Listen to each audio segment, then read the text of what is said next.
जय हिंद दोस्तों, मैं प्रदीप पाल स्वागत करता हूं आप सभी का आपके पसंदीदा यूट्यूब चैनल 50-50 अथर्व। आज हम लोग पढ़ने वाले क्लास 9th एनसीईआरटी प्रश्नावली 6.2। इस प्रश्नावली को हम लोग आज शुरू करने जा रहे हैं, तो इस वजह से पहले हम एक ऐसे बेसिक टर्म की बात करेंगे जिससे हमारा क्वेश्चन बनने वाला है। इन सब चीज़ों को आप लोग छोटी क्लासों में पढ़ भी चुके हैं, लेकिन उम्मीद करता हूँ कि अगर आप पढ़े होंगे तो और अच्छा हो जाएगा। अगर नहीं पढ़े होंगे तो उस चीज़ को हम लोग पहले से सीखेंगे। है क्या? मैं आपको समझाने के लिए सबसे पहले फिगर पे आता हूँ। फिगर हमारा है क्या? एल, ये एक तिर्यक रेखा है जो तिरछी जा रही है, इसे हम लोग तिर्यक रेखा बोलते हैं। इंग्लिश से बोलते हैं ट्रांसवर्सल लाइन। इस रेखा को तिर्यक रेखा बोलते हैं। और जो एन है एम के समांतर है, तो जो एन हो गया एम के समांतर हो गया। तो अगर एम और एन समांतर है तो उसको हम लोग ऐसे दिखाते हैं, एन समांतर एम। ये समांतर का साइन होता है। तो जब भी आपको कहीं पे दिखेगा तो एन समांतर एम का मतलब एन पैरेलल एम। ये चीज ये ध्यान रखना है। समांतर का कंडीशन होने का तो ये ऐसा इसका साइन दिखेगा, ऐसा इसका चिन्ह दिखने वाला है। दूसरा चीज, अगर ये समांतर है तो ये तीसरी वाली रेखा जो क्या है, एल, तिर्यक रेखा है, ट्रांसवर्सल लाइन है, ये बताया गया। तो अगर दो रेखाएं समांतर है, तीसरा उस पर तिर्यक रेखा जा रहा है, तो कुछ कोण का नाम होता, कुछ कोण इक्वल होते हैं, बराबर होते हैं उसके नाम से। कैसे? तो सबसे पहले यहाँ पे लिखा गया संगत कोण, करस्पॉन्डिंग एंगल। संगत कोण, करस्पॉन्डिंग एंगल। जब ये रेखा तिर्यक वाली इन दोनों समांतर रेखाओं को प्रच्छेद करती हुई जा रही है, प्रच्छेद मतलब काट के प्रच्छेद करती हुई जा रही है, तो कितने कोण बन रहे हैं? जब ये तिर्यक रेखा एन को प्रच्छेद कर रहा तो कोण 1 2 3 4 मैंने लिखा है। और जब यही तिर्यक रेखा एम को प्रच्छेद कर रहा तो 5 6 7 8 8 कोण कुल टोटल बन रहे हैं। तो आठों कोणों में से कुछ कोण आपस में बराबर होते हैं। कैसे बराबर होते हैं उसका कुछ नियम है।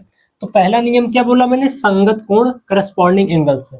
संगत कोण करस्पॉन्डिंग एंगल। तो संगत कोण का मतलब क्या होता है? आप भी बोलते हैं ना, संगत मतलब साथी, साथ साथ। बोलते हैं ना मम्मी पापा, भैया इनके संगत में ना रहा करो, बिगड़ जाओगे। तो संगत मतलब एक जैसा होना। यहाँ पे संगत मतलब क्या? एक जैसा दिखना चाहिए। जो हमारा ये संगत कोण है, इससे कौन कौन से कोण बराबर होने वाले? तो सबसे पहले मैं कोण एक की बात करता हूँ। कोण एक ये क्या दिख रहा है? दाहिने तरफ दिख रहा है। अगर दाहिने तरफ कोण एक दिख रहा तो ऊपर दिख रहा, किसके ऊपर? जो हमारी तिर्यक रेखा है एल और एन, तो एन के ऊपर दिख रहा कोण एक, एन के ऊपर कोण एक दिख रहा। यहाँ एम के ऊपर कोण 5 दिख रहा है, उसी तरफ कोण एक भी खुला है और उसी तरफ कोण 5 भी खुला है। जिस तरफ कोण ए जा रहा है ऐसे खुला हुआ है ऊपर की तरफ, ऐसे कोण 5 भी उधर ही खुला है, तो कोण एक कोण 5 के बराबर हो जाएगा। क्या लिखेंगे? कोण एक बराबर कोण 5। यानी जैसा कोण एक दिख रहा है वैसा कोण 5 दिख रहा है, संगत कोण से बराबर हो जाएगा। फिर ऐसे अगर कोण 2 की बात करूं मैं, तो कोण 2 में क्या होगा? कोण 2 इधर खुल रहा है ऊपर की तरफ, लेकिन बाएं साइड खुल रहा है, तो ये भी तो कोण 6 भी ऊपर की तरफ आ रहा है भाई। अगर कोण 2 एन वाली रेखा के ऊपर 2 ऊपर तरफ आ रहा है, तो एम वाली रेखा की तरफ ऊपर की तरफ कोण 6 आ रहा है, और वो भी बाएं साइड में आ रहा है, ये भी बाएं साइड में आ रहा है, तो कोण 2 बराबर कोण 6 हो जाएगा। इतना बराबर हुआ। अब एक चीज और देखने वाले हैं, हम लोग कोण 3 की बात करते हैं, तो कोण 3 क्या? नीचे की तरफ है। जो एन वाली रेखा समांतर रेखा, उसके नीचे की तरफ कोण 3 बन रहा है, वो भी बाएं साइड बन रहा है। तो आपका आंसर क्या होगा? कोण 7 भी ऐसे हो रहा है, नीचे की तरफ है और एम के बाएं साइड में दिख रहा है, तो क्या हो जाएगा? कोण 3 बराबर कोण 7। फिर दूसरा वाला बचेगा कोण 4। कोण 4 किसके बराबर हो रहा है? तो आपका आंसर अब मिल चुका होगा, कोण 8 के बराबर, क्योंकि कोण 4 दाएं साइड में नीचे की तरफ खुल रहा है, तो कोण 8 भी दाएं साइड नीचे की तरफ खुल रहा है। तो क्या हो जाएगा भैया? कोण 4 बराबर कोण 8। ये इतना हमें याद रखना कि संगत कोण से कब कब होगा। तो अब संगत कोण का कंक्लूजन क्या निकाल रहे हैं हम लोग? जिस डायरेक्शन में, जिस दिशा में जो कोण खुलेगा उसके जैसा दूसरा कोण दिखेगा तो उसे संगत कोण से बराबर कर देना। जहां भी प्रश्न में दिखेगा ऐसे यूज करना है। फिर आते भैया एकांतर अंतः कोण। तो एकांतर मतलब कोने पे कोण बनेगा, कोने पे कोण बनेगा। अंतः मतलब अंदर वाले कोण। तो इसका हम लोग एक शॉर्ट फॉर्म देखते हैं, क्या? दो समांतर रेखाओं, तो ये रेखा दोनों समांतर है, दो समांतर रेखाओं और तिर्यक रेखा से अगर जेड बनता है, जेड बनाते तो ऐसे ना, दो समांतर रेखाओं, ये समांतर रेखा हो जाएगी ये और ये, और एक तिर्यक रेखा से अगर जेड बनेगा तो जो जेड के कोने का, एकांतर मतलब कोने वाला एंगल, तो कोने वाला एंगल बराबर होगा। जैसे यहाँ पे अगर देखना चाहें तो ऐसे जा रहे हैं, फिर ऐसे आए, फिर इधर जा रहे हैं। क्या बोला मैंने? 3 से, तो ऐसे गए 3 तक गए, फिर नीचे आए, फिर इधर चले जा रहे हैं, तो इधर 3 दिख रहा है, इधर 5 दिख रहा है। अगर इस फिगर में आप ऐसे समझेंगे तो 3 कोण 5 के बराबर होगा, तो एकांतर कोण में कोण 3 कोण 5 के बराबर हो जाएगा। आपको सिंपल सा देखना है, समांतर रेखाओं के बीच जेड बनना चाहिए।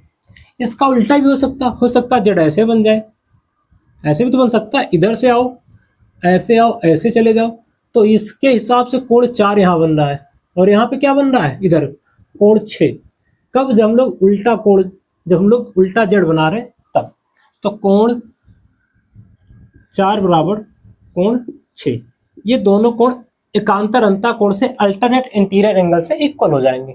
तो जब भी हमें अल्टरनेट इंटीरियर एंगल की एकांतर कोण की बात होगा, हम लोग जेड बनाने पर फोकस करेंगे। जेड बनना चाहिए तो उसके एकांतर कोण बराबर हो जाएंगे, इतना सा बात। फिर आते हैं एकांतर बाह्य कोण में। एकांतर बाह्य कोण मतलब क्या, एकांतर मतलब कोने पे एंगल बन रहा है, बाह्य का मतलब क्या, बाहर वाले कोण। तो देख क्या पा रहे हैं, 7 का बाहर वाला कोण क्या होगा, 1। भैया बाहर का कोण देखना है, बाह्य मतलब बाहर का, अंतर मतलब अंदर का था, तो बाहर मतलब, तो बाह्य का मतलब बाहर का कोण हो जाएगा।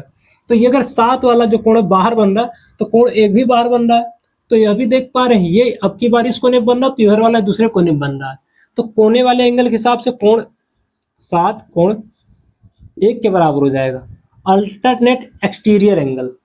दूसरा, अगर हम कोण 2 की बात करें, तो कोण 2 वाले पे क्या दिख रहा है, कोण 2 बाहर की तरफ है, तो कोण 8 भी बाहर की तरफ है।